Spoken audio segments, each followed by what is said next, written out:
ਵਾਹਿਗੁਰੂ ਜੀ ਕਾ ਖਾਲਸਾ ਵਾਹਿਗੁਰੂ ਜੀ ਕੀ ਫਤਿਹ। TV84 ਦੇ ਸਾਰੇ ਦਰਸ਼ਕ ਤੇ ਸਰੋਤੇ ਜਿਹੜੇ ਸਾਡੇ ਨਾਲ ਨਾਰਥ ਅਮਰੀਕਾ ਦੇ ਵਿੱਚੋਂ ਜੁੜੇ ਹੋਏ ਆ ਜਾਂ ਫਿਰ ਸੋਸ਼ਲ ਮੀਡੀਆ ਦੇ ਰਾਹੀਂ ਸਾਨੂੰ ਦੁਨੀਆ ਭਰ ਦੇ ਵਿੱਚ ਦੇਖ ਰਹੇ ਆ, ਉਹਨਾਂ ਸਾਰਿਆਂ ਦਾ ਮੈਂ ਅਮਰਵੀਰ ਸਿੰਘ ਅੱਜ ਇਸ ਪ੍ਰੋਗਰਾਮ ਦੇ ਵਿੱਚ ਤਹਿ ਦਿਲੋਂ ਸਵਾਗਤ ਕਰਦਾ। ਵੀਅਰਸ, ਅਸੀਂ ਪਿਛਲੇ ਮਹੀਨੇ ਦੇ ਵਿੱਚ ਦੇਖਿਆ ਕਿ ਕੈਨੇਡਾ ਦੇ ਵਿੱਚ ਜਿਹੜੀ ਇੱਕ ਫੈਡਰਲ ਰਿਪੋਰਟ ਜਾਰੀ ਹੋਈ ਸੀ 2018 ਦੀ, ਇਹ ਰਿਪੋਰਟ ਸੀ on terrorism threat to Canada ਦੇ ਉੱਤੇ। ਇਹਦੇ ਵਿੱਚ ਸਿੱਖ ਐਕਸਟ੍ਰੀਮਿਜ਼ਮ, ਖਾਲਿਸਤਾਨ ਐਕਸਟ੍ਰੀਮਿਜ਼ਮ ਦਾ ਜਿਹੜਾ ਸ਼ਬਦ ਹੈਗਾ ਉਹਦੀ ਵਰਤੋਂ ਕੀਤੀ ਗਈ ਸੀ ਕਿ ਜਿਹੜੇ ਖਾਲਿਸਤਾਨੀ ਹੈਗੇ ਆ ਜਾਂ ਖਾਲਿਸਤਾਨ ਦੀ ਆਈਡੀਓਲੋਜੀ ਦੇ ਵਿੱਚ ਵਿਸ਼ਵਾਸ ਰੱਖਣ ਵਾਲੇ ਆ, ਉਹ ਥ੍ਰੈਟ ਨੇ ਕੈਨੇਡਾ ਨੂੰ। ਇਹਦੇ ਪਿੱਛੇ ਕਾਫੀ ਜਿਹੜਾ ਵਿਰੋਧ ਹੋਇਆ ਪਿਛਲੇ ਹਫ਼ਤਿਆਂ ਦੇ ਵਿੱਚ, ਤੇ ਜਨਵਰੀ ਦੇ ਵਿੱਚ ਜਦੋਂ ਅਸੀਂ ਦੇਖਦੇ ਹਾਂ ਪਿਛਲਾ ਜਿਹੜਾ ਲੰਘਾ ਵੀਕਐਂਡ ਹੈਗਾ ਉਹਦੇ ਵਿੱਚ ਇੱਕ ਡੈਡਲਾਈਨ ਦਿੱਤੀ ਹੋਈ ਸੀ ਸਿੱਖ ਜਥੇਬੰਦੀਆਂ ਵੱਲੋਂ ਕੈਨੇਡਾ ਦੀ ਸਰਕਾਰ ਨੂੰ ਕਿ ਇਹਦੇ 'ਤੇ ਤੁਸੀਂ ਇਸ ਰਿਪੋਰਟ ਦੇ ਵਿੱਚ ਜੋ ਇਹ ਲਿਖਿਆ ਹੋਇਆ ਜਾਂ ਤਾਂ ਇਹਨੂੰ ਤੁਸੀਂ ਕੰਪਲੀਟਲੀ ਅਬੋਲਿਸ਼ ਕਰੋ, ਵਾਪਸ ਲਓ, ਜਾਂ ਫਿਰ ਇਹਦਾ ਤੁਸੀਂ ਜਿਹੜਾ ਹੈਗਾ ਸਾਨੂੰ ਪ੍ਰੂਫ ਦਿਓ ਕਿ ਇਹ ਐਗਜ਼ੈਕਟਲੀ ਜੋ ਤੁਸੀਂ ਸ਼ਬਦਾਵਲੀ ਵਰਤੀ ਹੈਗੀ ਹੈ ਕਿ ਜੋ ਸਿੱਖ ਕੈਨੇਡਾ ਦੇ ਵਿੱਚ ਵਸਦੇ ਹੈਗੇ ਆ ਉਹ ਕੈਨੇਡਾ ਨੂੰ ਕਿਸ ਹਿਸਾਬ ਨਾਲ ਥ੍ਰੈਟ ਨੇ ਜਾਂ ਕਿਵੇਂ ਕੈਨੇਡਾ ਨੂੰ ਸਿੱਖਾਂ ਤੋਂ ਖਤਰਾ ਹੈ। ਸੋ ਉਹਦੀ ਡੈਡਲਾਈਨ ਲੰਘਣ ਤੋਂ ਬਾਅਦ ਇਸ ਵਕਤ ਕੈਨੇਡਾ ਦੇ ਵਿੱਚ ਕੀ ਐਕਟੀਵਿਟੀ ਚੱਲ ਰਹੀ ਹੈ ਤੇ ਜਿਹੜੀਆਂ ਸਿੱਖ ਜਥੇਬੰਦੀਆਂ ਨੇ ਜਾਂ ਗੁਰਦੁਆਰਾ ਪ੍ਰਬੰਧਕ ਕਮੇਟੀਆਂ ਨੇ ਉਹ ਕੀ ਐਕਸ਼ਨ ਲੈਣ ਜਾ ਰਹੀਆਂ ਨੇ ਇਸ ਦੇ ਪ੍ਰਤੀਕਰਮ ਦੇ ਵਿੱਚ, ਕਿਉਂਕਿ ਹਜੇ ਤੱਕ ਸਰਕਾਰੀ ਤੌਰ 'ਤੇ ਨਾ ਹੀ ਇਹਨੂੰ ਕੰਪਲੀਟਲੀ ਡਿਨਾਈ ਕੀਤਾ ਗਿਆ, ਨਾ ਹੀ ਇਹਦਾ ਕੋਈ ਸਪਸ਼ਟੀਕਰਨ ਦਿੱਤਾ ਗਿਆ ਤੇ ਨਾ ਹੀ ਇਹਨੂੰ ਵਾਪਸ ਲਿਆ ਗਿਆ। ਸੋ ਅਸੀਂ ਜਿਹੜੇ ਅੱਜ ਸਾਡੇ ਕੈਨੇਡਾ ਦੇ ਬਿਊਰੋ ਚੀਫ ਹੈਗੇ ਆ TV84 ਦੇ ਮੌਂਟਰੀਅਲ ਤੋਂ ਸਰਦਾਰ ਮਨਵੀਰ ਸਿੰਘ, ਉਹਨਾਂ ਨਾਲ ਗੱਲਬਾਤ ਕਰਾਂਗੇ ਕਿ ਪਿਛਲੇ ਦਿਨਾਂ ਦੇ ਵਿੱਚ ਇਸ ਹਵਾਲੇ ਨਾਲ ਕੀ ਐਕਟੀਵਿਟੀਜ਼ ਹੋਈਆਂ ਨੇ ਤੇ ਆਉਣ ਵਾਲੇ ਸਮੇਂ ਦੇ ਵਿੱਚ ਕੀ ਐਕਸਪੈਕਟ ਕੀਤਾ ਜਾ ਸਕਦਾ। ਸੋ ਮਨਵੀਰ ਸਿੰਘ ਜੀ, ਤੁਹਾਡਾ ਸਵਾਗਤ ਹੈ। ਵਾਹਿਗੁਰੂ ਜੀ ਕਾ ਖਾਲਸਾ ਵਾਹਿਗੁਰੂ ਜੀ ਕੀ ਫਤਿਹ। ਸਰਦਾਰ ਅਮਰਵੀਰ ਸਿੰਘ ਜੀ, ਤੁਹਾਨੂੰ ਔਰ TV84 ਦੇ ਨਾਲ ਵੱਖ-ਵੱਖ ਮਾਧਿਅਮਾਂ ਤੋਂ ਜੁੜ ਚੁੱਕੇ ਸਾਰੇ ਹੀ ਸਰੋਤਿਆਂ ਨੂੰ, ਦਰਸ਼ਕਾਂ ਨੂੰ ਮੈਂ ਫਤਿਹ ਕਰਦਾ ਜੀ। ਵਾਹਿਗੁਰੂ ਜੀ ਕਾ ਖਾਲਸਾ ਵਾਹਿਗੁਰੂ ਜੀ ਕੀ ਫਤਿਹ। ਮਨਵੀਰ ਸਿੰਘ ਜੀ, ਸ਼ੁਰੂਆਤ ਕਰੀਏ ਜਿਵੇਂ ਅਸੀਂ ਲਾਸਟ ਟਾਈਮ ਵੀ ਗੱਲ ਕੀਤੀ ਸੀ ਇਸ ਬਾਰੇ, ਥੋੜ੍ਹਾ ਜਿਹਾ ਰਿਪੋਰਟ ਬਾਰੇ ਵੀ ਮੈਂ ਜਾਣਨਾ ਚਾਹੂੰਗਾ ਤੁਹਾਡੇ ਕੋਲੋਂ, ਜਿਹੜੇ ਸਾਡੇ ਦਰਸ਼ਕ ਇਸ ਨਾਲ ਵਾਕਫੀਅਤ ਨਹੀਂ ਰੱਖਦੇ ਹੈਗੇ ਉਹਨਾਂ ਦੇ ਲਈ, ਤੇ ਨਾਲ ਹੀ ਕੀ ਡਿਵੈਲਪਮੈਂਟਸ ਚੱਲ ਰਹੀਆਂ ਨੇ ਲੰਘੇ ਵੀਕਐਂਡ ਜਦੋਂ ਇਹ ਹੁਣ ਡੈਡਲਾਈਨ ਲੰਘ ਚੁੱਕੀ ਹੈ ਜੋ ਸਿੱਖ ਜਥੇਬੰਦੀਆਂ ਵੱਲੋਂ, ਆਰਗੇਨਾਈਜੇਸ਼ਨਸ ਵੱਲੋਂ ਦਿੱਤੀ ਗਈ ਸੀ ਸਰਕਾਰ ਨੂੰ, ਤਾਂ ਕੀ ਦੇਖਣ ਦੇ ਵਿੱਚ ਆ ਰਿਹਾ ਹੈ ਇਸ ਵਕਤ ਗਰਾਊਂਡ ਲੈਵਲ ਤੇ ਕੀ ਚੱਲ ਰਿਹਾ ਹੈ? ਸਰਦਾਰ ਅਮਰਵੀਰ ਸਿੰਘ ਜੀ, ਇਹ ਜਿਹੜੀ ਰਿਪੋਰਟ ਆ ਪਹਿਲਾਂ ਇਹਦੇ ਬਾਰੇ ਦੱਸਦੀ ਹੈ ਕਿ ਇਹ ਜਿਹੜੀ ਸੇਫਟੀ ਰਿਪੋਰਟ ਹੈ ਇਹ ਕੈਨੇਡਾ ਦੀ, ਇਕੱਲੇ ਕੈਨੇਡਾ 'ਚ ਨਹੀਂ, ਮੇਰਾ ਖਿਆਲ ਦੁਨੀਆ ਦੇ ਵੱਖ-ਵੱਖ ਮੁਲਕਾਂ ਦੇ ਵਿੱਚ ਇਹ ਛਪਦੀ ਹੈ ਜੀ। ਹਰ ਇੱਕ ਸਰਕਾਰ ਹੈ ਜਿਹੜੀ ਉਹ ਆਪਣੇ ਜਿਹੜੇ ਵੀ ਉਹਨਾਂ ਦੇ ਸਿਟੀਜ਼ਨਸ ਨੇ, ਉੱਥੇ ਰਹਿਣ ਵਾਲੇ ਨੇ, ਰੈਜ਼ੀਡੈਂਟਸ ਨੇ, ਉਹਨਾਂ ਨੂੰ ਅਗਾਹ ਕਰਦੀ ਹੈ ਕਿ ਸਾਨੂੰ ਇਹਨਾਂ ਚੀਜ਼ਾਂ ਦਾ ਧਿਆਨ ਰੱਖਣ ਦੀ ਲੋੜ ਆ। ਇਹਨਾਂ ਮੁਲਕਾਂ ਦੇ ਵਿੱਚ ਜਾਣ ਜਾਂ ਇਹਨਾਂ ਮੁਲਕਾਂ ਦੇ ਵਿੱਚ ਜਾਣ ਤੋਂ ਸਾਨੂੰ ਖਤਰਾ, ਜਾਂ ਫਿਰ ਸਾਡੇ ਮੁਲਕ ਦੇ ਵਿੱਚ ਆਹ ਜਿਹੜੇ ਗਰੁੱਪ ਨੇ ਜਾਂ ਫਿਰ ਆਹ ਜਿਹੜੀ ਇਸ ਕਿਸਮ ਦੀ ਗੱਲਬਾਤ ਚੱਲ ਰਹੀ ਹੈ ਇਹਦੇ ਤੋਂ ਖਤਰਾ, ਜਾਂ ਫਿਰ ਆਲ ਓਵਰ ਕਿਹੜੀਆਂ ਹੋਰ ਚੀਜ਼ਾਂ। ਇਹ ਟੋਟਲ ਜਿਹੜੀ ਆ ਇਹ ਜਿਹੜੀ ਸੇਫਟੀ ਰਿਪੋਰਟ ਹੈ ਤਕਰੀਬਨ ਹਰ ਵਿਕਸਿਤ ਦੇਸ਼ ਦੇ ਵਿੱਚ ਇਹ ਕੱਢੀ ਜਾਂਦੀ ਹੈ ਆਪਣੇ ਨਾਗਰਿਕਾਂ ਦੇ ਲਈ, ਔਰ ਕੈਨੇਡਾ ਦੇ ਵਿੱਚ ਵੀ ਇਹ ਹਰ ਸਾਲ ਰਿਪੋਰਟ ਜਿਹੜੀ ਹੈ ਪਬਲਿਸ਼ ਹੁੰਦੀ ਆ। ਇਹ ਜਿਹੜੀ ਆ ਇਹ ਵੱਖ-ਵੱਖ ਅਦਾਰਿਆਂ ਨੇ ਇਸ ਰਿਪੋਰਟ ਨੂੰ ਵਾਚ ਕਰਨਾ ਹੁੰਦਾ, ਜਿਨ੍ਹਾਂ ਨੇ ਵੀ ਹਾਇਰਿੰਗਸ ਕਰਨੀਆਂ ਨੇ ਜਾਂ ਕਿਸੇ ਨੇ ਫੋਰਨ ਦੇ ਵਿੱਚ ਕੈਨੇਡਾ ਤੋਂ ਬਾਹਰ ਵਿਜ਼ਿਟ ਕਰਨਾ, ਉਹਨਾਂ ਨੇ ਇਹ ਰਿਪੋਰਟ ਵੇਖਣੀ ਹੁੰਦੀ ਆ ਤੇ ਵੱਖ-ਵੱਖ ਅਦਾਰਿਆਂ ਨੇ। ਮੇਨਲੀ ਇਹਦੇ ਵਿੱਚ ਇੱਕ ਕਾਲਮ ਜਿਹੜਾ ਪਾਇਆ ਗਿਆ ਸੀ, ਵੈਸੇ ਤਾਂ ਹਰ ਇੱਕ ਵਾਰ ਹੁੰਦਾ ਕਿ ਕੈਨੇਡਾ ਨੂੰ ਥ੍ਰੈਟ ਕਿਹੜੀਆਂ ਚੀਜ਼ਾਂ ਤੋਂ ਆ, ਔਰ ਇਸ ਵਾਰ ਸਪੈਸ਼ਲੀ ਇਹ ਹੁਣ ਸਰਕਾਰ ਜਾਣਦੀ ਹੈ ਜਾਂ ਏਜੰਸੀਆਂ ਜਾਣਦੀਆਂ ਨੇ ਕਿ ਕਿਹਦੇ ਪ੍ਰਭਾਵ ਹੇਠ। ਸਾਡਾ ਤਾਂ ਸਿੱਧਾ ਜਿਹੜਾ ਨਿਸ਼ਾਨਾ ਉਹ ਭਾਰਤ ਦੀਆਂ ਏਜੰਸੀਆਂ ਤੇ ਆ, ਕਿਉਂਕਿ ਉਹਨਾਂ ਨੇ ਪਿਛਲੇ ਸਮੇਂ ਦੇ ਵਿੱਚ ਬਹੁਤ ਹੀ ਜ਼ਿਆਦਾ ਮਨੀਪੂਲੇਟ ਕਰਨ ਦੀ ਕੋਸ਼ਿਸ਼ ਕੀਤੀ ਹੈ, ਬਹੁਤ ਜ਼ਿਆਦਾ ਇੰਟਰਫੇਰੈਂਸ ਜਿਹੜੀ ਆ ਉਹ ਕੈਨੇਡਾ ਦੇ ਅੰਦਰੂਨੀ ਮਾਮਲਿਆਂ ਦੇ ਵਿੱਚ ਕਰਨ ਦੀ ਕੋਸ਼ਿਸ਼ ਹੀ ਨਹੀਂ ਕੀਤੀ ਹੈ। ਉਹਨਾਂ ਨੂੰ ਸਰਕਾਰ ਵੱਲੋਂ ਵਾਰਨਿੰਗਸ ਵੀ ਮਿਲੀਆਂ ਨੇ। ਇਸ ਰਿਪੋਰਟ ਦੇ ਵਿੱਚ ਇਤਿਹਾਸ ਦੇ ਵਿੱਚ ਜਦੋਂ ਦਾ ਵੀ ਸਿੱਖਾਂ ਦਾ 100 ਸਾਲ ਤੋਂ ਵੱਧ ਦਾ ਇੱਥੇ ਇਤਿਹਾਸ ਆ, ਪਹਿਲੀ ਵਾਰ ਜਿਹੜਾ ਇਹ ਥ੍ਰੈਟ ਆ ਜਿਹੜਾ ਸਿੱਖਾਂ ਨੂੰ, ਖਾਲਿਸਤਾਨੀ ਐਕਸਟ੍ਰੀਮਿਜ਼ਮ ਨੂੰ ਕੈਨੇਡਾ ਦੇ ਲਈ ਟੈਰਰ ਥ੍ਰੈਟ ਦੱਸਿਆ ਗਿਆ ਜੀ। ਸੋ ਇਹ ਜਿਹੜੀ ਰਿਪੋਰਟ ਹੈ ਜਿਵੇਂ ਹੀ ਇਹ ਬਾਹਰ ਆਈ 2018 ਦੀ, ਹਮੇਸ਼ਾ ਇਹ ਸਾਲ ਦੇ ਸ਼ੁਰੂ ਦੇ ਵਿੱਚ ਜਾਂ ਜਿਹੜਾ ਜਾਣ ਵਾਲਾ ਸਾਲ ਉਹਦੇ ਐਂਡ ਦੇ ਵਿੱਚ ਨਵੇਂ ਸਾਲ ਦੇ ਲਈ ਵਾਰਨਿੰਗ ਹੁੰਦੀ ਹੈ ਜਿਉਂ ਹੀ ਇਹ ਬਾਹਰ ਆਈ, ਇਹਨੂੰ ਪੜ੍ਹਦਿਆਂ ਸਾਰ ਹੀ ਸਿੱਖ ਕੌਮ ਦੇ ਵਿੱਚ ਖਾਸ ਕਰਕੇ ਇੱਕ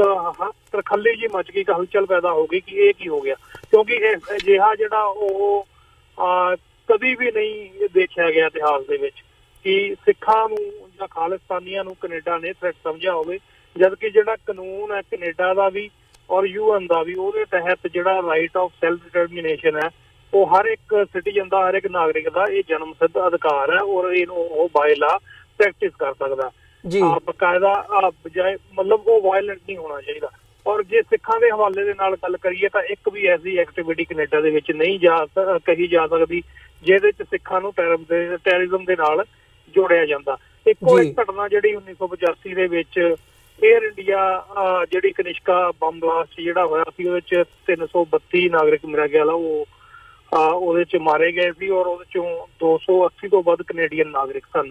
ਸੋ ਉਸ ਇੱਕ ਘਟਨਾ ਨੂੰ ਸਿੱਖਾਂ ਦੇ ਨਾਲ ਹੁਣ ਕਿਉਂ ਜੋੜਿਆ ਗਿਆ, ਇਹ ਜਿਹੜਾ ਸਵਾਲ ਹੈ ਬਹੁਤ ਵੱਡਾ ਸਵਾਲ ਹੈ, ਕਿਉਂਕਿ 1985 ਦੀ ਇਹ ਘਟਨਾ 1985 ਤੋਂ ਲੈ ਕੇ 2018 ਤੱਕ ਕਿਸੇ ਵੀ ਸੇਫਟੀ ਰਿਪੋਰਟ ਦੇ ਵਿੱਚ ਇਸ ਚੀਜ਼ ਦਾ ਕੰਸਰਨ ਨਹੀਂ ਹੈ, ਕਿਉਂਕਿ ਕਿਸੇ ਵੀ ਸਰਕਾਰੀ ਅਦਾਰੇ ਨੇ, ਕਿਸੇ ਵੀ ਸਰਕਾਰੀ ਏਜੰਸੀ ਨੇ ਇਹ ਜਿਹੜਾ ਐਡਾ ਵੱਡਾ ਇਹ ਮਨੁੱਖਤਾ ਦਾ ਘਾਣ ਹੋਇਆ ਇਸ ਹਾਦਸੇ ਦੇ ਵਿੱਚ, ਉਹਨੂੰ ਕਿਸੇ ਵੀ ਤਰ੍ਹਾਂ ਸਿੱਖਾਂ ਦੇ ਨਾਲ ਨਹੀਂ ਜੋੜਿਆ, ਨਾ ਉਹਦੇ ਕੋਈ ਪ੍ਰੂਫ ਮਿਲੇ, ਨਾ ਕੋਈ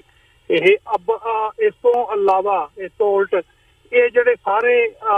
ਜਿੰਨੀਆਂ ਵੀ ਇਨਵੈਸਟੀਗੇਸ਼ਨ ਹੋਈਆਂ ਨੇ ਉਹਦੀਆਂ ਤਾਰਾਂ ਭਾਰਤੀ ਸਫਾਰਤਖਾਨਿਆਂ ਦੇ ਵਿੱਚ ਜੁੜਦੀਆਂ ਨੇ ਜਾਂ ਉੱਧਰ ਇਸ਼ਾਰਾ ਕਰਦੀਆਂ ਨੇ। ਸੋ ਇਹ ਕਦੀ ਵੀ ਨਹੀਂ ਕਿਹਾ ਜਾ ਸਕਦਾ ਔਰ ਨਾ ਹੀ ਕਦੀ ਮੰਨਿਆ ਗਿਆ ਕਿਸੇ ਵੀ ਸਰਕਾਰੀ ਅਦਾਰੇ ਵੱਲੋਂ ਕਿ ਸਿੱਖਾਂ ਦਾ, ਖਾਸ ਕਰਕੇ ਖਾਲਿਸਤਾਨੀ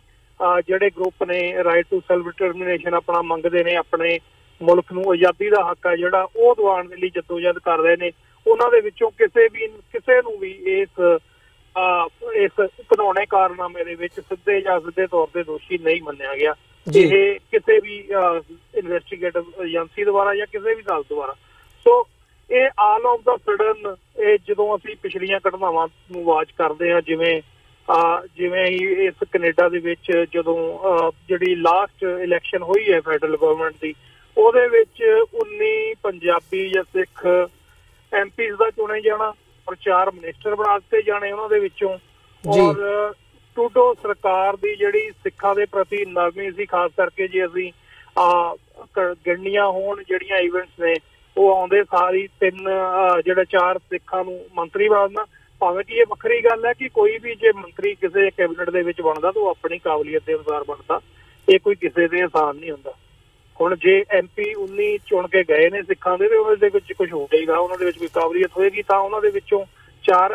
ਜਿਹੜੇ ਮਿਨਿਸਟਰ ਚੁਣੇ ਗਏ। ਸੋ ਇਹ ਸਰਕਾਰ ਦਾ ਆਪਣਾ ਪ੍ਰੋਸੈਸ ਸੀ, ਪਰ ਸਿੱਖਾਂ ਨੇ ਇਹਨੂੰ ਕਾਫੀ ਵੈਲਕਮਿੰਗ ਲਿਆ ਔਰ ਸਿੱਖਾਂ ਦੀ ਦੁਸ਼ਮਣ ਜਮਾਤ ਜਿਹੜੀ ਭਾਰਤ ਸਰਕਾਰ ਜਾਂ ਉਹਦੀਆਂ ਏਜੰਸੀਆਂ ਉਹਦੇ ਹੋਸ਼ ਉੱਡਦੇ ਕਿ ਇਹ ਕੀ ਹੋ ਗਿਆ।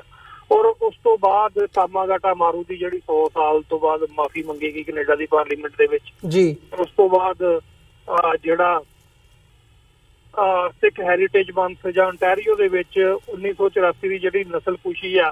ਉਹਨੂੰ ਰੈਕੋਗਨਾਈਜੇਸ਼ਨ ਮਿਲਣਾ। ਸੋ ਇਸ ਤਰ੍ਹਾਂ ਦੀਆਂ ਬਹੁਤ ਸਾਰੀਆਂ ਚੀਜ਼ਾਂ ਜਿਹੜੀਆਂ ਸਿੱਖ ਕੌਮ ਦੇ ਹੱਕ 'ਚ ਗਈਆਂ ਇਸ ਸਰਕਾਰ ਦੇ ਆਉਣ ਤੇ ਉਹ ਹੋਈਆਂ।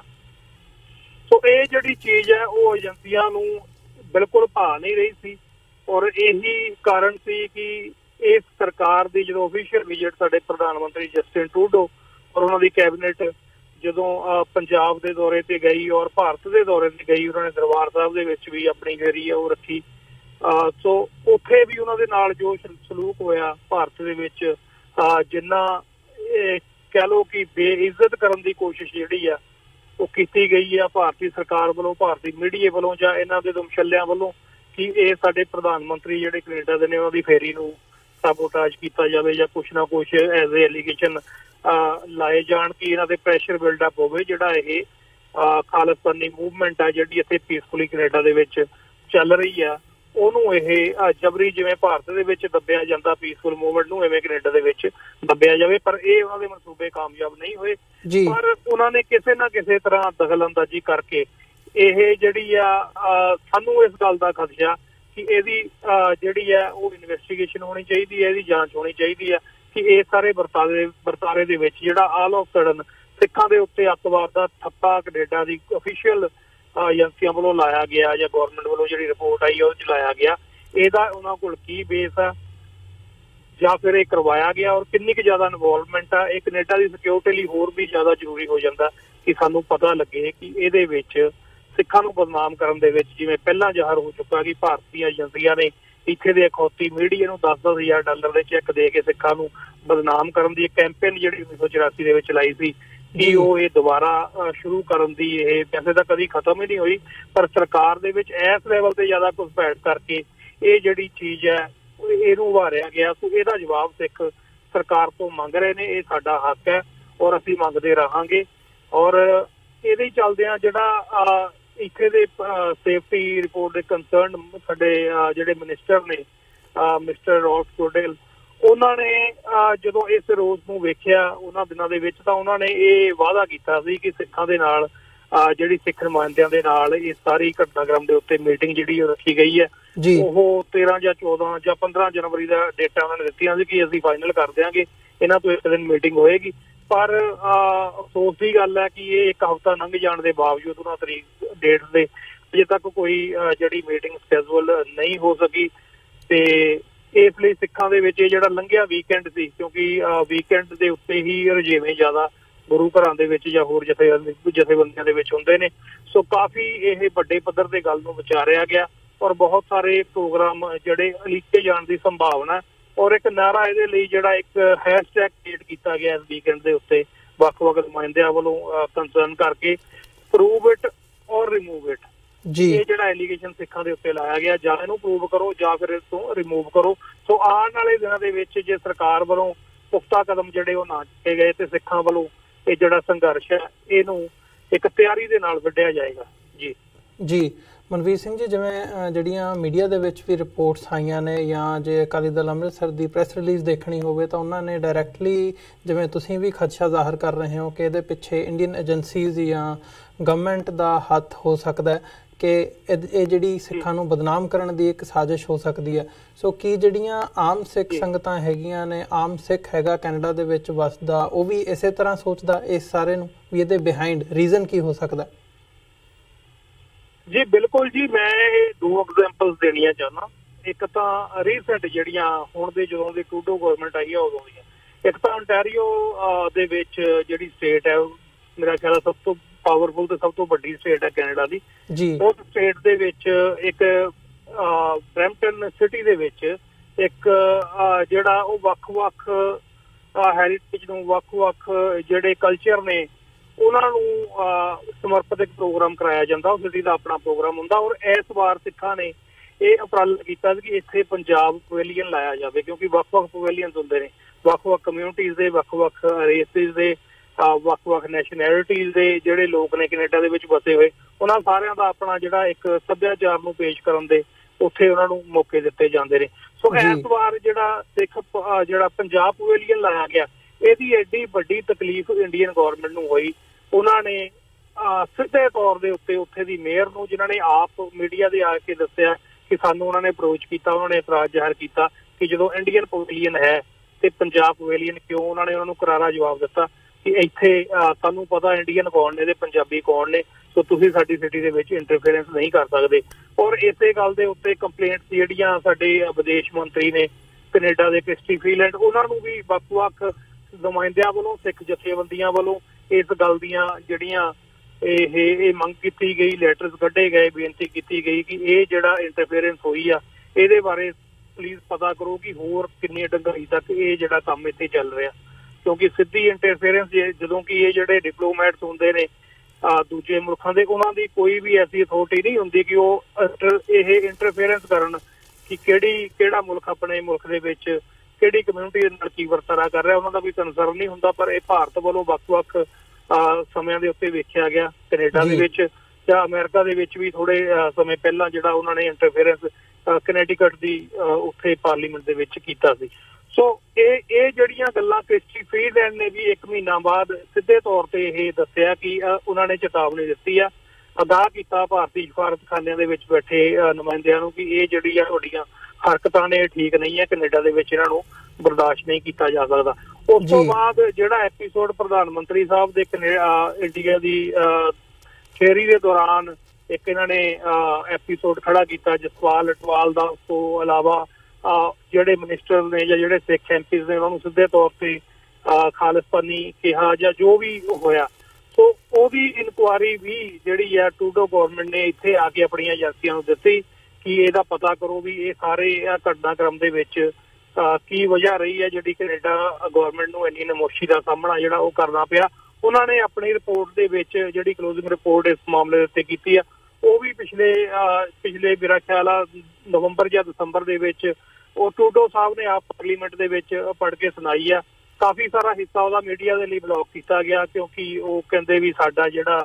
ਇਹ ਰਿਲੇਸ਼ਨਸ ਖਰਾਬ ਹੋ ਸਕਦੇ ਨੇ। ਉਹਦੇ 'ਚ ਵੀ ਸਿੱਧੇ ਤੌਰ ਤੇ ਉਹਨਾਂ ਨੇ ਭਾਰਤ ਦੀਆਂ ਏਜੰਸੀਆਂ ਤੇ ਭਾਰਤ ਦੀ ਸਰਕਾਰ ਨੂੰ ਇਸ ਚੀਜ਼ ਦਾ ਜ਼ਿੰਮੇਵਾਰ ਠਹਿਰਾਇਆ ਕਿ ਜਿਹੜੀ ਇਹ ਕੋਸ਼ਿਸ਼ ਜਿਹੜੀ ਕੈਨੇਡਾ ਸਰਕਾਰ ਨੂੰ ਜਾਂ ਕੈਨੇਡੀਅਨ ਪ੍ਰਾਈਮ ਮਿਨਿਸਟਰ ਨੂੰ ਬਦਨਾਮ ਕਰਨ ਦੀ ਭਾਰਤ ਦੇ ਵਿੱਚ ਹੋਈ ਆ ਉਹਦੇ 'ਚ ਸਿੱਧੇ ਤੌਰ ਤੇ ਹਿੰਦੁਸਤਾਨ ਦੀਆਂ ਏਜੰਸੀਆਂ ਤੇ ਹਿੰਦੁਸਤਾਨ ਦੀ ਸਰਕਾਰ ਜਿਹੜੀ ਹੈ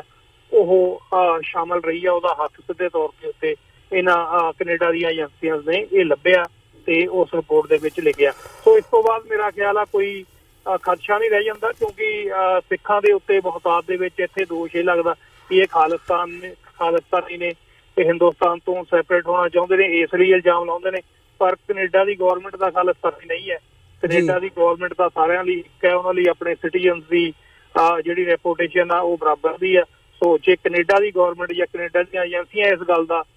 ਪ੍ਰਗਟਾਵਾ ਆਪਣੀ ਪਾਰਲੀਮੈਂਟ ਦੇ ਵਿੱਚ ਕਰ ਦਿੰਦੀਆਂ ਨੇ ਕਿ ਇਹ ਸਾਰਾ ਜਿਹੜਾ ਨਮੋਸ਼ੀ ਦਾ ਕਾਰਨ ਜਿਹੜਾ ਕੈਨੇਡਾ ਦੀ ਸਰਕਾਰ ਨੂੰ ਇਹ ਨਮੋਸ਼ੀ ਝੱਲਣੀ ਪਈ ਇੰਡੀਆ ਦੇ ਵਿੱਚ, ਉਹਦਾ ਜਿਹੜਾ ਸਾਰਾ ਪਲਾਨ ਇੰਡੀਅਨ ਗਵਰਨਮੈਂਟ ਦਾ ਤੇ ਇੰਡੀਅਨ ਏਜੰਸੀਆਂ ਦਾ ਸੀ। ਸੋ ਮੇਰਾ ਖਿਆਲ ਆ ਕਿ ਆਮ ਸਿੱਖ ਨੂੰ ਜਾਂ ਕਿਸੇ ਵੀ ਕੈਨੇਡੀਅਨ ਨੂੰ ਇਸ ਗੱਲ ਦਾ ਹੁਣ ਕੋਈ ਇਹਦੇ 'ਚ ਕੋਈ ਦੋ ਰਾਵਾਂ ਨਹੀਂ ਹੋਣੀਆਂ ਚਾਹੀਦੀਆਂ ਕਿ ਹਿੰਦੁਸਤਾਨ ਦੀਆਂ ਏਜੰਸੀਆਂ ਤੇ ਹਿੰਦੁਸਤਾਨ ਦੀ ਸਰਕਾਰ ਜਿਹੜੀ ਆ ਉਹ ਕੈਨੇਡਾ ਦੇ ਵਿੱਚ ਜਾਂ ਹੋਰ ਦੁਨੀਆ ਭਰ ਦੇ ਵਿੱਚ ਜਿਹੜੇ ਸਿੱਖ ਅਫੇਅਰਸ ਨੇ ਉਹਨਾਂ ਦੇ ਵਿੱਚ ਜਿਹੜੀ ਇੰਟਰਵੈਂਸ਼ਨ ਕਰ ਰਹੀ ਹੈ ਜੀ। ਤੇ ਇਹ ਸਭ ਦੇ ਬਾਅਦ ਜਿਵੇਂ ਤੁਸੀਂ ਦੱਸਿਆ ਵੀ ਲੰਘਿਆ ਜਿਹੜਾ ਵੀਕਐਂਡ ਹੈਗਾ ਜਾਂ ਪਿਛਲੇ ਦਿਨਾਂ ਦੇ ਵਿੱਚ ਜਦੋਂ ਅਸੀਂ ਦੇਖਦੇ ਹਾਂ ਕਿ ਮੀਟਿੰਗ ਦਾ ਆਸ਼ਵਾਸਨ ਇੱਕ ਜ਼ਰੂਰ ਦਿੱਤਾ ਗਿਆ ਸੀ ਸਰਕਾਰ ਵੱਲੋਂ, ਪਰ ਉਹ ਮੀਟਿੰਗ ਕਿਸੇ ਵੀ ਕਾਰਨ ਕਰਕੇ ਨਹੀਂ ਹੋ ਸਕੀ, ਹਜੇ ਤੱਕ ਨਹੀਂ ਰਿਸਪੌਂਡ ਕੀਤਾ ਹੈਗਾ ਸਰਕਾਰ ਨੇ ਸਿੱਖ ਜਥੇਬੰਦੀਆਂ ਨਾਲ ਮੀਟਿੰਗ ਦੇ ਹਵਾਲੇ ਨਾਲ। ਸੋ ਇਸ ਵਕਤ ਕੀ ਅਗਲੀ ਰਣਨੀਤੀ ਹੈਗੀ ਹੈ ਜਿਹੜੀਆਂ ਸਿੱਖ ਆਰਗੇਨਾਈਜੇਸ਼ਨਸ ਹੈਗੀਆਂ ਨੇ ਜਾਂ ਗੁਰਦੁਆਰਾ ਪ੍ਰਬੰਧਕ ਕਮੇਟੀਆਂ ਨੇ ਉਹ ਇਸ ਪਾਰਟ ਨੂੰ ਮੁੱਖ ਰੱਖਦਿਆਂ ਹੋਇਆਂ ਅੱਗੇ ਕੀ ਕਰਨ ਜਾ ਰਹੀਆਂ ਨੇ ਆਉਣ ਵਾਲੇ ਦਿਨਾਂ ਦੇ ਵਿੱਚ? ਜਿਵੇਂ ਤੁਸੀਂ ਕੈਂਪੇਨ ਦੀ ਗੱਲ ਕੀਤੀ ਹੈਗੀ ਹੈ ਤਾਂ ਕੀ ਐਕਸਪੈਕਟੇਸ਼ਨਸ ਕੀਤੀਆਂ ਜਾ ਸਕਦੀਆਂ ਨੇ ਜਾਂ ਕੀ ਕੀਤਾ ਜਾ ਰਿਹਾ ਹੈ? ਜੀ ਫਿਲਹਾਲ ਤਾਂ ਅਮਰਵੀਰ ਸਿੰਘ ਜੀ ਜਿਹੜਾ ਇਹ ਹੈਸ਼ਟੈਗ ਲਾਂਚ ਕੀਤਾ ਗਿਆ ਇਹ ਅਵੇਅਰਨੈਸ ਲਈ ਆ ਕਿ ਸਿੱਧਾ ਨਾਰਾ, ਇਹਦੇ ਵਿੱਚ ਕੋਈ ਦੋ ਰਾਵਾਂ ਨਹੀਂ, ਪ੍ਰੂਵ ਇਟ ਔਰ ਰਿਮੂਵ ਇਟ। ਸੋ ਇਹ ਹੈਸ਼ਟੈਗ ਆ ਜਿਹੜਾ ਇਹਨੂੰ ਅਗਲੇ ਇਸ ਹਫ਼ਤੇ ਦੇ ਵਿੱਚ ਜਿਹੜਾ ਚੱਲ ਰਿਹਾ ਹਫ਼ਤਾ ਇਹਦੇ ਵਿੱਚ ਵੱਧ ਤੋਂ ਵੱਧ ਲਾਮਬੰਦੀ ਕਰਨ ਲਈ ਵਰਤਿਆ ਜਾਵੇਗਾ। ਉਸ ਤੋਂ ਬਾਅਦ ਜਿਹੜੀ ਕੈਨੇਡਾ ਦੀ ਜਾਂ ਜਿੰਨੀਆਂ ਵੀ ਸੰਸਥਾਵਾਂ ਨੇ, ਜਿੰਨੀਆਂ ਵੀ ਗੁਰੂ ਘਰਾਂ ਦੀਆਂ ਕਮੇਟੀਆਂ ਨੇ, ਸਾਰਿਆਂ ਦਾ ਇੱਕ ਸਾਂਝਾ ਪਲੇਟਫਾਰਮ ਬਣਾ ਕੇ ਉਹਦੇ ਵਿੱਚ ਫਿਰ ਇਹ ਫੈਸਲੇ ਲਏ ਜਾਣਗੇ ਕਿ ਕਿਸ ਹੱਦ ਤੱਕ ਕੀ ਅਸੀਂ ਰੈਲੀਆਂ ਤੱਕ ਮਹਿਦੂਦ ਰਹਿਣਾ ਜਾਂ ਮੀਡੀਆ ਤੱਕ ਮਹਿਦੂਦ ਰਹਿਣਾ ਜਾਂ ਫਿਰ ਅਸੀਂ ਲੀਗਲ ਐਕਸ਼ਨ ਵੀ ਕਰ ਸਕਦੇ ਹਾਂ। ਸੋ ਇਹ ਸਾਰਿਆਂ ਦੀ ਸਲਾਹ ਦੇ ਨਾਲ, ਜਿੰਨੀਆਂ ਵੀ ਸਿੱਖ ਕਮੇਟੀਆਂ ਨੇ, ਜਥੇਬੰਦੀਆਂ ਨੇ, ਸਾਰਿਆਂ ਦੀ ਸਲਾਹ ਦੇ ਨਾਲ ਜੋ ਵੀ ਕਲੈਕਟਿਵਲੀ ਫੈਸਲਾ ਹੋਏਗਾ ਉਹ ਜਿਹੜਾ ਉਹ ਲਿਆ ਜਾਏਗਾ ਔਰ ਉਹਦੇ ਤੇ ਅਮਲ ਕੀਤਾ ਜਾਏਗਾ ਫੋਰ ਸ਼ੋਰ। ਇਹ ਜਿਹੜੀ ਗੱਲ ਹੈ ਇਹ ਬਿਲਕੁਲ ਇਹਨੂੰ ਅੱਖੋਂ ਪਰੋਖਿਆ ਨਹੀਂ ਕੀਤਾ ਜਾ ਸਕਦਾ ਕਿਉਂਕਿ ਇਹ ਕੈਨੇਡਾ ਦੇ ਵਿੱਚ, ਸਿਰਫ ਕੈਨੇਡਾ ਦੇ ਵਿੱਚ ਹੀ ਨਹੀਂ, ਇਹ ਦੁਨੀਆ ਭਰ ਦੇ ਵਿੱਚ ਇੱਕ ਲੀਹ ਪੈਣ ਜਾ ਰਹੀ ਹੈ। ਇਹ ਜਿਹੜਾ ਭਾਰਤੀ ਏਜੰਸੀਆਂ ਨੇ ਉਹਨਾਂ ਦੇ ਦਬਾਅ ਹੇਠ ਜਿਹੜਾ ਸਾਡਾ ਖਦਸ਼ਾ ਇਹਨੂੰ ਕਲੀਅਰ ਕਰਨਾ ਬਹੁਤ ਜ਼ਰੂਰੀ ਹੈ। ਜਾਂ ਤਾਂ ਹੁਣ ਗਵਰਨਮੈਂਟ ਪ੍ਰੂਫ ਦੇਏਗੀ ਜਾਂ ਫਿਰ ਇਹਨੂੰ ਰਿਮੂਵ ਕਰੇਗੀ। ਇਸ ਤੋਂ ਘੱਟ ਅੱਧ ਵਿਚੱਦੇ ਵਾਲਾ ਕੋਈ ਕੰਮ ਜਿਹੜਾ ਉਹ ਨਹੀਂ ਹੋਏਗਾ। ਸੋ ਇਹ ਜਿਹੜਾ ਫੈਸਲਾ ਉਹ ਸਿੱਖਾਂ ਨੇ ਰਲ ਕੇ ਕਰਨਾ। ਜੀ ਮਨਵੀਰ ਸਿੰਘ ਜੀ, ਇਸੇ ਪਿਛਲੇ ਸਾਲ ਦੇ ਵਿੱਚ ਜਿਹਦੀ ਇਹ ਰਿਪੋਰਟ ਵੀ ਹੈਗੀ ਹੈ, ਉਸ ਸਾਲ ਦੇ ਵਿੱਚ ਜਦੋਂ ਅਸੀਂ ਦੇਖਦੇ ਹਾਂ ਤਾਂ ਕੈਨੇਡਾ ਹੋਵੇ, ਉਹ ਅਮਰੀਕਾ ਹੋਵੇ, ਇੰਗਲੈਂਡ ਹੋਵੇ, ਆਸਟ੍ਰੇਲੀਆ ਤੋਂ ਜਿਹੜੀ ਹੈਗੀ ਹੈ ਉਹਦੀ ਸ਼ੁਰੂਆਤ ਹੋਈ ਸੀ ਕਿ ਅਮਰੀਕਾ, ਕੈਨੇਡਾ ਤੇ ਸਾਰੇ ਜਿਹੜੇ ਗੁਰਦੁਆਰਾ ਸਾਹਿਬਾਨ ਹੈਗੇ ਨੇ ਉਹਨਾਂ ਦੀਆਂ ਸਟੇਜਾਂ ਦੇ ਉੱਤੇ ਇੰਡੀਅਨ ਡਿਪਲੋਮੈਟਸ ਨੇ ਜਾਂ ਉਹਨਾਂ ਦੇ ਜਿਹੜੇ ਨੁਮਾਇੰਦੇ ਹੈਗੇ ਆ ਉਹਨਾਂ ਦੇ ਬੋਲਣ ਤੇ ਪਾਬੰਦੀ ਜਿਹੜੀ ਹੈਗੀ ਹੈ ਉਹ ਲਾਈ ਗਈ ਸੀ। ਸੋ ਕੀ ਸਮਝਦੇ ਹੋ ਕਿ ਇੱਦਾਂ ਦੇ ਜਿਹੜੇ ਸਟੈਪਸ ਹੈਗੇ ਆ ਕਮਿਊਨਿਟੀ ਦੇ ਵੱਲੋਂ ਲਏ ਜਾਣੇ ਕਿੰਨੇ ਕੁ ਪ੍ਰਭਾਵਸ਼ਾਲੀ ਨੇ? ਕੀ ਜਿਹੜਾ ਇਹ ਇੱਕ ਸਟੈਪ ਲਿਆ ਗਿਆ ਸੀ ਪਾਬੰਦੀ ਲਾਉਣ ਦਾ, ਉਹਨੇ ਕੋਈ ਇੰਪੈਕਟ ਕੀਤਾ ਸੀਗਾ ਜਾਂ ਕੀ ਸਮਝਦੇ ਹੋ ਕਿ ਆਉਣ ਵਾਲੇ ਸਮੇਂ ਦੇ ਵਿੱਚ ਇੱਦਾਂ ਦੇ ਹੋਰ ਸਟੈਪਸ ਲਏ ਜਾਣੇ ਚਾਹੀਦੇ ਨੇ? ਜੀ ਬਿਲਕੁਲ। ਜੇ ਹੁਣ ਇੱਕ ਗਵਰਨਮੈਂਟ ਕਿਸੇ ਦੇ ਰਿਲੀਜੀਅਸ ਅਫੇਅਰ ਦੇ ਵਿੱਚ, ਕਿਸੇ ਪੋਲੀਟੀਕਲ ਅਫੇਅਰ ਦੇ ਵਿੱਚ, ਹੁਣ ਸਿੱਖ ਇਹ ਗਵਰਨਮੈਂਟ ਨੂੰ, ਹਿੰਦੁਸਤਾਨ ਦੀ ਨੂੰ ਸਮਝਣਾ ਚਾਹੀਦਾ ਕਿ ਜਿਹੜੇ ਸਿੱਖ ਭਾਰਤ ਦੇ ਵਿੱਚ ਨੇ ਉਹਨਾਂ ਨੂੰ ਤਾਂ ਤੁਸੀਂ ਗੁਲਾਮ ਕਰਕੇ ਰੱਖਿਆ ਹੋਇਆ, ਪਰ ਜਿਹੜੇ ਸਿੱਖ ਜਿਹੜਾ 5 ਮਿਲੀਅਨ ਡਾਇਸਪੋਰਾ ਹਿੰਦੁਸਤਾਨ ਦੀ ਗੁਲਾਮੀ ਵਾਲੇ ਨਕਸ਼ੇ ਦੀ ਕੈਦ ਚੋਂ ਬਾਹਰ ਵੱਸਦਾ, ਉਹ ਹਿੰਦੁਸਤਾਨ ਦੀਆਂ ਗਵਰਨਮੈਂਟ ਨੂੰ ਜਾਂ ਉਸਦੀਆਂ ਏਜੰਸੀਆਂ ਨੂੰ ਕੋਈ ਹੱਕ ਨਹੀਂ ਹੈ ਕਿ ਉਹਨਾਂ ਦੇ ਜਿਹੜੇ ਕੰਸਰਨਸ ਨੇ ਜਾਂ ਉਹਨਾਂ ਦੇ ਜਿਹੜੇ ਕੋਈ ਪ੍ਰੋਗਰਾਮ ਨੇ ਜਾਂ ਉਹਨਾਂ ਦੇ ਗਾਂ ਫਿਊਚਰ ਦੇ ਨਿਸ਼ਾਨੇ ਨੇ ਜਾਂ ਉਹ ਪੋਲਿਟਿਕਸ ਦੇ ਵਿੱਚ ਕਿਸ ਤਰ੍ਹਾਂ ਦਾ ਰੋਲ ਨਿਭਾ ਰਹੇ ਨੇ ਜਿੱਥੇ ਜਿੱਥੇ ਉਹ ਵੱਸਦੇ ਨੇ। ਇਹ ਹਿੰਦੁਸਤਾਨ ਨੇ ਕੋਈ ਠੇਕਾ ਨਹੀਂ ਲਿਆ ਹੋਇਆ ਵੀ ਉਹ ਹਰ ਇੱਕ ਸਿੱਖ ਉਹਨਾਂ ਨੂੰ ਜੋ ਵੀ ਕਰਨਾ ਪੁੱਛ ਕੇ ਹੀ ਕਰੇ। ਹਾਂਜੀ, ਸੋ ਇਸ ਲਈ ਇਹ ਬਹੁਤ ਜ਼ਰੂਰੀ ਬਣ ਜਾਂਦਾ ਹੈ ਕਿ ਕਿਉਂਕਿ ਇਹ ਜਿਹੜੇ ਅਣਖ ਹੁੰਦੀ ਹੈ ਇਹ ਜਿਉਂਦੀਆਂ ਕੌਮਾਂ ਦੀ ਨਿਸ਼ਾਨੀ ਹੁੰਦੀਆਂ ਨੇ। ਸਿੱਖਾਂ ਨੇ ਇੱਕ ਦੱਸਿਆ ਕਿ ਅਸੀਂ ਸੋਵਰਨ ਹੈ। ਪੰਜਾਬ ਦੇ ਵਿੱਚ ਹੋ ਸਕਦਾ ਹੈ ਕਿ ਤੁਸੀਂ ਵਕਤੀ ਤੌਰ ਦੇ ਉੱਤੇ ਸਾਨੂੰ ਗੁਲਾਮ ਬਣਾ ਕੇ ਰੱਖਿਆ ਹੋਵੇ, ਪਰ ਸਿੱਖ ਦੀ ਸੋਚ ਆਜ਼ਾਦ ਹੈ, ਸਿੱਖ ਆਪ ਆਜ਼ਾਦ ਹੈ, ਸਿੱਖ ਦਾ ਫਲਸਫਾ ਆਜ਼ਾਦ ਹੈ। ਸਿੱਖ ਨੇ ਜਿੱਥੇ ਵੀ ਰਹਿਣਾ ਉਹਨੇ ਸੋਵਰਨਿਟੀ ਦੀ ਗੱਲ ਕਰਨੀ ਹੈ, ਆਪਣੇ ਤੇ ਹੋਏ ਜ਼ੁਲਮਾਂ ਦੀ ਗੱਲ ਕਰਨੀ ਹੈ, ਹੋਰ ਲੋਕਾਈ ਦੇ ਉੱਤੇ ਹੋ ਰਹੇ ਜਿਹੜੇ ਹਿੰਦੁਸਤਾਨ ਦੇ ਵਿੱਚ ਧੱਕੇ ਨੇ ਜਾਂ ਹੋਰ ਸਾਰੀ ਦੁਨੀਆ ਦੇ ਵਿੱਚ ਉਹਦੀ ਗੱਲ ਕਰਦੀ ਹੈ। ਸੋ ਇਹ ਜਿਹੜੀ ਆ ਚੀਜ਼ ਹਿੰਦੁਸਤਾਨ ਦੀ ਗੌਰਮੈਂਟ ਨੂੰ ਰੜਕਦੀ ਹੈ, ਇਸ ਲਈ ਉਹ ਐਸੇ ਜਿਹੜੇ ਮਨਸੂਬੇ ਆ ਉਹ ਘਟਦੇ ਰਹਿੰਦੇ ਨੇ। ਇੱਥੇ ਮੈਂ ਇੱਕ ਚੀਜ਼ ਜ਼ਰੂਰ ਦੱਸਣਾ ਚਾਹੂੰਗਾ ਕਿ ਕੋਈ ਵੀ ਮੇਰਾ ਇਹ ਸੁਝਾਅ ਹੈ ਕਿ ਜਿਹੜਾ ਏਅਰ ਇੰਡੀਆ ਦਾ ਹਾਦਸਾ ਅੱਜ ਵੀ ਜਿਹੜਾ ਸਿੱਖਾਂ ਦੇ ਉੱਤੇ ਥੋਪਿਆ ਜਾ ਰਿਹਾ ਏਜੰਸੀਆਂ ਦੇ ਵੱਲੋਂ, ਜਦ ਕਿ ਉਹਨਾਂ ਦਾ ਆਪਣਾ ਕੰਮ ਹੈ, ਇਹਦੇ ਉੱਤੇ ਇੱਕ ਦੋ ਜਿਹੜੇ ਫ੍ਰੀਲਾਂਸਰ ਪੱਤਰਕਾਰ ਜਿਹੜੇ ਉਹਨਾਂ ਦੀ ਲਿਖੀ ਗਈ ਕਿਤਾਬ ਸੌਫਟ ਟਾਰਗੇਟ, ਉਹਨੂੰ ਜ਼ਰੂਰ ਪੜ੍ਹਿਆ ਜਾਵੇ। ਮੈਂ ਇਕੱਲੇ ਸਿੱਖਾਂ ਨੂੰ ਨਹੀਂ, ਜਿੰਨੇ ਵੀ ਇਨਸਾਫ ਪਸੰਦ ਸਾਡੇ ਵੀਰ ਭੈਣਾਂ ਸਾਨੂੰ ਸੁਣ ਰਹੇ ਨੇ, ਚਾਹੇ ਉਹ ਕਿਸੇ ਵੀ ਨੈਸ਼ਨੈਲਿਟੀ ਦੇ ਹੋਣ, ਕਿਸੇ ਵੀ ਉਹ ਧਰਮ ਦੇ ਹੋਣ ਜਾਂ ਕਿਸੇ ਵੀ ਨਸਲ ਦੇ ਹੋਣ, ਜੇ ਸਾਡੇ ਪ੍ਰੋਗਰਾਮ ਨੂੰ ਸੁਣ ਰਹੇ ਨੇ ਉਹ ਉਸ ਕਿਤਾਬ ਨੂੰ ਜ਼ਰੂਰ ਪੜ੍ਹਨ। ਤੇ ਉਹਨਾਂ ਦੇ ਜਿਹੜੇ ਕੋ ਰਾਈਟਰ ਸਨ ਮੁਸ਼ਰਫ ਸਾਹਿਬ, ਉਹ ਵੀ ਪਿਛਲੇ ਮਹੀਨੇ ਸਾਨੂੰ ਅਲਵਿਦਾ ਕਹਿ ਗਏ ਨੇ, ਫੌਤ ਹੋ ਗਏ ਨੇ। ਸੋ ਵਾਹਿਗੁਰੂ ਉਹਨਾਂ ਦੀ ਆਤਮਾ ਨੂੰ ਵੀ ਸ਼ਾਂਤੀ ਦੇ। ਉਹਨਾਂ ਨੇ ਬੜੀ ਹੀ ਰਿਮਾਰਕੇਬਲ ਇਨਵੈਸਟੀਗੇਸ਼ਨ ਕਰਕੇ ਤੇ ਉਹਦੇ ਉੱਤੇ ਬੁੱਕ ਸੌਫਟ ਟਾਰਗੇਟ ਲਿਖੀ ਆ। ਉਹਦੇ ਹਰ ਇੱਕ ਪੰਨੇ ਦੇ ਉੱਤੇ ਉਹਨਾਂ ਨੇ ਪ੍ਰੂਫਾਂ ਦੇ ਨਾਲ ਇਹ ਸਿੱਧ ਕੀਤਾ ਕਿ ਸਿਰਫ ਕੈਨੇਡਾ ਦੇ ਇਹਨਾਂ ਅਫੇਅਰਸ ਦੇ ਵਿੱਚ ਹੀ ਨਹੀਂ, ਸਿਰਫ ਏਅਰ ਇੰਡੀਆ ਕਾਂਡ ਦੇ ਵਿੱਚ ਹੀ ਨਹੀਂ, ਜਦੋਂ ਦਾ ਇਹ 78 ਤੋਂ ਬਾਅਦ ਹੀ ਕੰਮ ਸ਼ੁਰੂ ਹੋ ਗਿਆ ਸੀ, ਗੁਰਦੁਆਰਿਆਂ ਦੇ ਵਿੱਚ ਜਿਹੜੀ ਵੀ ਕੋਈ ਪ੍ਰੋਬਲਮ ਆਉਂਦੀ ਆ ਉਹਦੀ ਤਾਰ ਸਿੱਧੇ ਤੌਰ ਤੇ ਇਹ ਮੌਂਟਰੀਅਲ, ਓਟਵਾ ਜਾਂ ਫਿਰ ਵੈਨਕੂਵਰ ਦੇ ਜਾਂ ਟੋਰਾਂਟੋ ਦੇ ਸਫਾਰਤਖਾਨਿਆਂ ਦੇ ਨਾਲ, ਮਾਫ ਕਰਨਾ ਮੌਂਟਰੀਅਲ ਮੈਂ ਕਹਿ ਗਿਆ, ਓਟਵਾ, ਵੈਨਕੂਵਰ ਤੇ ਟੋਰਾਂਟੋ ਦੇ ਜਿਹੜੇ ਭਾਰਤੀ ਸਫਾਰਤਖਾਨੇ ਆ ਸਿੱਧੇ ਤੌਰ ਤੇ ਉਹਨਾਂ ਦੇ ਨਾਲ ਜੁੜਦੀ ਹੈ। ਔਰ ਇਹ ਗੱਲ ਉਹਨਾਂ ਨੇ ਸਬੂਤਾਂ ਦੇ ਨਾਲ, ਰਿਕਾਰਡਿੰਗ ਦੇ ਨਾਲ ਪ੍ਰੂਫ ਕਰਕੇ ਇਹ ਉਸ ਕਿਤਾਬ ਦੇ ਵਿੱਚ ਲਿਖੀ ਹੈ। ਸੋ ਹਰ ਇੱਕ ਇਨਸਾਫ ਪਸੰਦ ਵੀਰ ਭੈਣ ਨੂੰ ਉਹ ਕਿਤਾਬ ਜ਼ਰੂਰ ਪੜ੍ਹਨੀ ਚਾਹੀਦੀ ਆ। ਉਸ ਨਾਲ ਬਹੁਤ ਸਾਰੇ ਜਿਹੜੇ ਖਦਸ਼ੇ ਨੇ ਉਹ ਕਲੀਅਰ ਹੁੰਦੇ ਨੇ। ਜੀ ਮਨਵੀਰ ਸਿੰਘ ਜੀ, ਤੁਹਾਡਾ ਬਹੁਤ ਬਹੁਤ ਧੰਨਵਾਦ। ਤੁਸੀਂ ਆਪਣਾ ਸਮਾਂ ਕੱਢ ਕੇ ਸਾਡੇ ਨਾਲ ਵਿਚਾਰਾਂ ਦੀ ਸਾਂਝ ਪਾਈ ਹੈ। ਆਉਣ ਵਾਲੇ ਸਮੇਂ ਦੇ ਵਿੱਚ ਵੀ ਕੋਸ਼ਿਸ਼ ਕਰਾਂਗੇ ਕੋਈ ਨਵੀਂ ਜਦੋਂ ਡਿਵੈਲਪਮੈਂਟ ਹੁੰਦੀ ਹੈ ਇਸ ਹਵਾਲੇ ਨਾਲ, ਕੋਈ ਜਿਹੜੀ ਮੀਟਿੰਗ ਹੈਗੀ ਹੈ ਉਧਰ ਨੂੰ ਗੱਲ ਤੁਰਦੀ ਹੈ ਜਾਂ ਜਿਹੜੀ ਕੈਂਪੇਨ ਦੀ ਸ਼ੁਰੂਆਤ ਕਰਨ ਦੀ ਗੱਲ ਹੋਈ ਹੈਗੀ ਹੈ, ਇਹਦੇ ਵਿੱਚ ਕੋਈ ਨਵੀਂ ਡਿਵੈਲਪਮੈਂਟ ਹੁੰਦੀ ਹੈ ਤਾਂ ਜ਼ਰੂਰ ਤੁਹਾਡੇ ਨਾਲ ਰਾਬਤਾ ਕਾਇਮ ਕਰਾਂਗੇ। ਸੋ ਅੱਜ ਦੇ ਸ਼ੋਅ ਦੇ ਵਿੱਚ ਇੱਥੇ ਹੀ ਇਜਾਜ਼ਤ ਚਾਹਾਂਗੇ। ਬਹੁਤ ਬਹੁਤ ਧੰਨਵਾਦ। ਫਤਿਹ ਦੀ ਸਾਂਝ ਪਾਈ ਹੈ ਅੰਤ ਦੇ ਵਿੱਚ। ਵਾਹਿਗੁਰੂ ਜੀ ਕਾ ਖਾਲਸਾ, ਵਾਹਿਗੁਰੂ ਜੀ ਕੀ ਫਤਿਹ। ਵਿਊਅਰਸ, ਉਮੀਦ ਕਰਦੇ ਹਾਂ ਕਿ ਜਿਹੜੀ ਅੱਜ ਦੀ ਸਾਡੀ ਇਹ ਗੱਲਬਾਤ ਸੀ ਤੁਹਾਨੂੰ ਜ਼ਰੂਰ ਪਸੰਦ ਆਈ ਹੋਵੇਗੀ। ਸੋ ਜਾਂਦੇ ਜਾਂਦੇ ਤੁਹਾਡੇ ਚਰਨਾਂ ਦੇ ਵਿੱਚ ਬੇਨਤੀ ਵੀ ਕਰਦੇ ਹਾਂ, TV84 ਨੂੰ ਅੱਗੇ ਵਧਾਉਣ ਦੇ ਲਈ, ਚੱਲਦਾ ਰੱਖਣ ਦੇ ਲਈ ਸਾਨੂੰ ਤੁਹਾਡੀ ਸਹਾਇਤਾ ਦੀ ਲੋੜ ਹੈ। TV84 ਨੂੰ ਡੋਨੇਟ ਕਰਨ ਦੇ ਲਈ ਤੁਸੀਂ ਸਾਡੀ ਵੈਬਸਾਈਟ www.tv84.tv ਤੇ ਜਾ ਕੇ ਸਾਨੂੰ ਡੋਨੇਟ ਕਰ ਸਕਦੇ ਹੋ ਤੇ ਮੰਥਲੀ ਡੋਨੇਸ਼ਨਸ ਦੇ ਲਈ ਪਲੈਜ ਕਰ ਸਕਦੇ ਹੋ। ਜੇ ਚੈੱਕ ਰਾਹੀਂ ਡੋਨੇਸ਼ਨਸ ਭੇਜਣੀਆਂ ਚਾਹੁੰਦੇ ਹੋ ਤਾਂ TV84 ਦੇ ਨਾਂ ਦਾ ਚੈੱਕ ਬਣਾ ਕੇ ਤੁਸੀਂ ਸਾਨੂੰ ਸਾਡੇ ਐਡਰੈਸ ਤੇ ਮੇਲ ਕਰ ਸਕਦੇ ਹੋ। 3601 37th ਐਵਨਿਊ, ਲੌਂਗ ਆਈਲੈਂਡ ਸਿਟੀ, ਨਿਊਯਾਰਕ 11101। ਵੈਬਸਾਈਟ ਇੱਕ ਵਾਰ ਫਿਰ ਦੱਸਦੇ ਹਾਂ, www.tv84.tv। ਇਸੇ ਦੇ ਨਾਲ ਵਿਊਅਰਸ, ਅਸੀਂ ਅੱਜ ਦੇ ਪ੍ਰੋਗਰਾਮ ਦੇ ਵਿੱਚ ਇੱਥੇ ਹੀ ਤੁਹਾਡੇ ਕੋਲੋਂ ਇਜਾਜ਼ਤ ਚਾਹਾਂਗੇ। ਦੁਬਾਰਾ ਫਿਰ ਤੁਹਾਡੇ ਨਾਲ ਮੁਲਾਕਾਤ ਹੋਵੇਗੀ ਕੱਲ੍ਹ ਨੂੰ। ਤਦ ਤੱਕ ਲਈ ਇਜਾਜ਼ਤ ਦਿਓ ਜੀ। ਵਾਹਿਗੁਰੂ ਜੀ ਕਾ ਖਾਲਸਾ, ਵਾਹਿਗੁਰੂ ਜੀ ਕੀ ਫਤਿਹ।